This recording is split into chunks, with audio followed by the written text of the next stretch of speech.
brought to you by KR Mangalam University. We provide you the platform to turn your dreams into reality. Give wings to your aspirations with KR Mangalam University. नमस्कार, मैं हूं आपका दोस्त विजय विद्रोही। आप देख रहे हैं हमारा खास कार्यक्रम विजय फैक्टर। तो मानसून सत्र शुरू हो गया है। मानसून सत्र से पहले प्रधानमंत्री 18 मिनट बोले।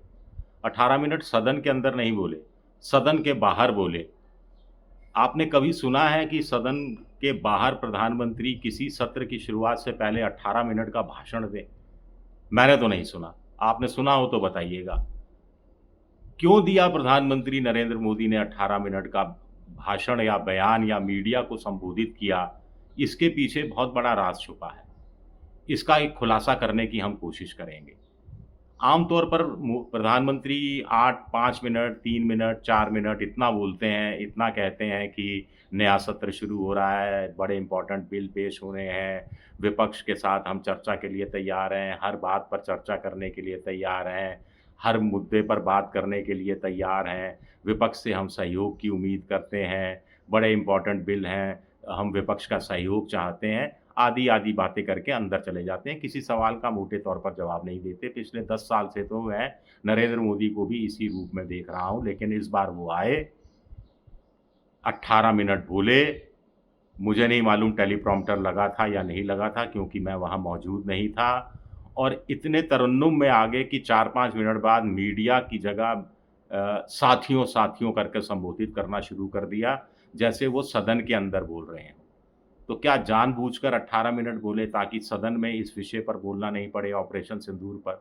मोटे तौर पर पूरा भाषण जो उनका बयान था वो 18 मिनट का, वो ऑपरेशन सिंदूर, भारत की सेना का गौरव, टारगेट पूरा करना और लक्ष्य की प्राप्ति करना, 100% पूरा करना, राष्ट्रवाद का कार्ड प्रधानमंत्री ने चलने की कोशिश की, खेलने की कोशिश की और एक एजेंडा भी तय कर दिया। विपक्ष की भी तारीफ कर दी, सभी सांसदों की भी तारीफ कर दी, सामूहिक एकता की भी तारीफ कर दी, जो सांसद विदेश गए थे उनकी भी तारीफ कर दी और कह दिया कि मानसून सत्र नहीं है, ये विजय उत्सव सत्र है।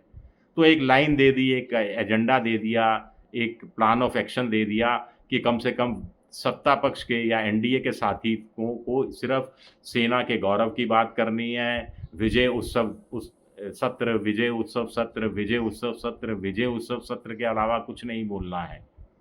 तो मकसद क्या है? या तो प्रधानमंत्री सच्चाई से परे हैं, या फिर राहुल गांधी, मल्लिकार्जुन खड़गे ने अपनी आंखों पे पट्टी बांध रखी है और उनको सच्चाई नज़र नहीं आ रही, वो सच्चाई जो मोदी को नज़र आ रही है। मल्लिकार्जुन खड़गे कह रहे हैं राज्यसभा में कि साहब हमें तो 4-5 सवालों के जवाब दे दीजिए, देश की जनता जानना चाहती है कि ये सुरक्षा में चूक हुई तो उसके लिए ज़िम्मेदार कौन है, क्योंकि सुरक्षा में चूक की बात खुद स्वीकार की है सरकार ने। आतंकवादी अभी तक पकड़े क्यों नहीं गए, ये बता दीजिए। पकड़े नहीं या मारे नहीं गए, क्यों नहीं मारे गए, क्यों नहीं पकड़े गए, ये बता दीजिए। ट्रंप के कहने पर सीज़फायर किया नहीं किया, ये बता दीजिए। क्या ट्रंप ने व्यापार रोकने की धमकी दी, उस धमकी के तहत आप आ गए या नहीं आए, विमान कितने गिरे, कितने नहीं गिरे, ये सब बता दीजिए। हमने आपका बिना शर्त समर्थन किया था, बिना कोई सवाल उठाए समर्थन किया था, बदले में तो आप बता दीजिए। प्रधानमंत्री कह रहे हैं कि साहब मत में भेद हो सकता है, मन में भेद नहीं होना चाहिए। लेकिन अगर मन में कोई खोट है तो वो खोट दूर करने का काम कौन करेगा? ये भी अपने आप में एक बड़ा सवाल उठता है। लेकिन फिर वही सवाल बार-बार जो मैंने पहले भी आपसे कहा कि आखिर प्रधानमंत्री 18 मिनट बोले क्यों? और एक भी संकेत नहीं दिया उन्होंने कि वो ऑपरेशन सिंदूर पर चर्चा के लिए तैयार हैं। उन्होंने कहा कई विधेयक पेश करने हैं, उन विधेयकों पर सार्थक चर्चा होगी, अच्छी चर्चा होगी। दूसरे मुद्दों की बात उन्होंने नहीं की कि दूसरे मुद्दे जो विपक्ष उठा रहा है उन पर भी हम चर्चा के लिए तैयार हैं और इसमें सांसद बढ़ चढ़कर भाग लेंगे, खुद भाग लेंगे, नहीं भाग लेंगे इससे भी किनारा कर लिया। ऐसा किनारा क्यों किया? इसका बिटवीन द लाइन्स पढ़ने की कोशिश की जाए। तो मुझे तो कम से कम ये समझ में आ रहा है, हो सकता है मैं गलत साबित हूँ, कि सरकार भी कह रही है सदन में हम चर्चा करने के लिए तैयार हैं।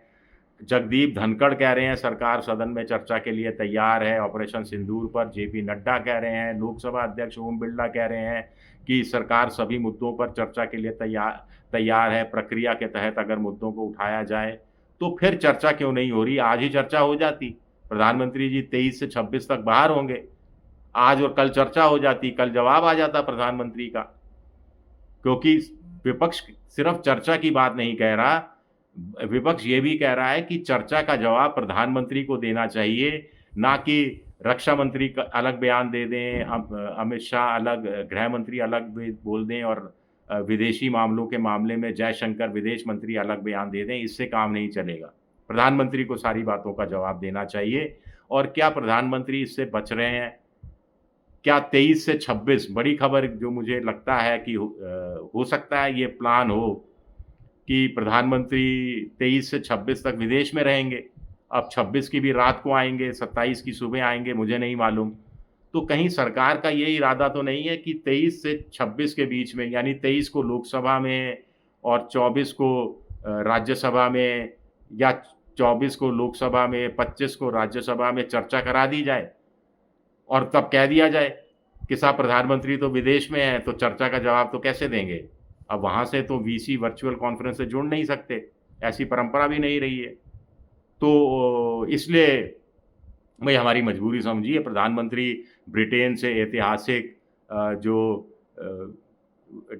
ट्रेड पैक्ट करने गए हैं, फ्री ट्रेड एग्रीमेंट करने गए हैं, मालदीव से संबंध खराब थे, प्रधानमंत्री को वहाँ मुख्य अतिथि के रूप में बुलाया गया है। वो देशों, पड़ोसी देशों से संबंध सुधार करने के लिए गए हुए हैं। ये सारी भी चीज़ें कही जा सकती हैं ताकि प्रधानमंत्री को बयान से रोका जा सके। प्रधानमंत्री बयान नहीं दें, इसके लिए एक वातावरण, एक माहौल, एक बहाना बनाया जा सके। अब आप कहेंगे कि मोदी जी हर चीज़ पर बोलते हैं, धुआंधार बोलते हैं, जम कर बोलते हैं, पर चीन को लाल आंखें दिखाने की बात करते हैं, पाकिस्तान को नष्ट करने की, पीओके वापस लेने की बात करते हैं, एक्साई चिन्ह वापस लेने की बात करते हैं, तो सदन में बोलने से डर क्यों रहे हैं? अब सदन में बोलना पड़ेगा तो ट्रंप को गलत साबित करना पड़ेगा। टेलीफोन पर 35 मिनट बात कर ली और विदेश मंत्रालय के प्रवक्ता ने ये कह दिया, इससे बहुत लोग संतुष्ट नहीं होंगे या बहुत लोग इसको हजम नहीं कर पाए होंगे। लेकिन सदन के अंदर तो प्रधानमंत्री को लोकसभा में भी कहना पड़ेगा, राज्यसभा में भी कहना पड़ेगा कि ट्रंप ने कोई समझौता नहीं करवाया, हमारा कोई जहाज़ नहीं गिरा, या गिरा तो संख्या बतानी पड़ेगी।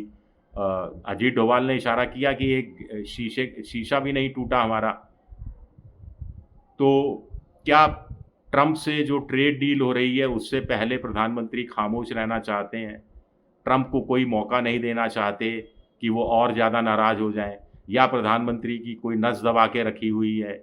या प्रधानमंत्री को लगता है कि कोई वीडियो, ऑडियो तो ट्रंप के पास ऐसा नहीं है?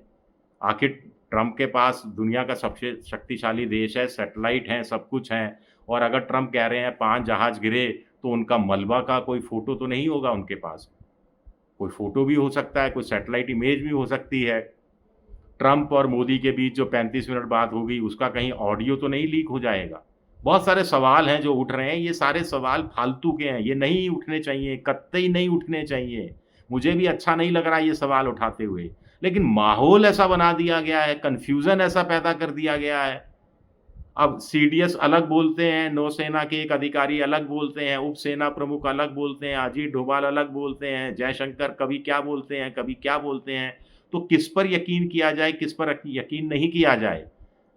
तो प्रधानमंत्री पर यकीन किया जाएगा, मोदी जी पर, और सदन के अंदर बोलेंगे तो 100% यकीन किया जाएगा। तो ऐसे में तो ये इतना स्वर्णिम मौका मिला है, और प्रधानमंत्री, हो सकता है मैं गलत हूँ, हो सकता है विदेश से आने के बाद चर्चा हो और तब प्रधानमंत्री बोले, ये भी हो सकता है। बोलते हैं तो प्रधानमंत्री बहुत बहुत बधाई के पात्र होंगे। मैं तो अग्रिम बधाई दे दूंगा अगर प्रधानमंत्री बोलते हैं। शुक्रिया, मेरा ये वीडियो देखने के लिए बहुत बहुत शुक्रिया।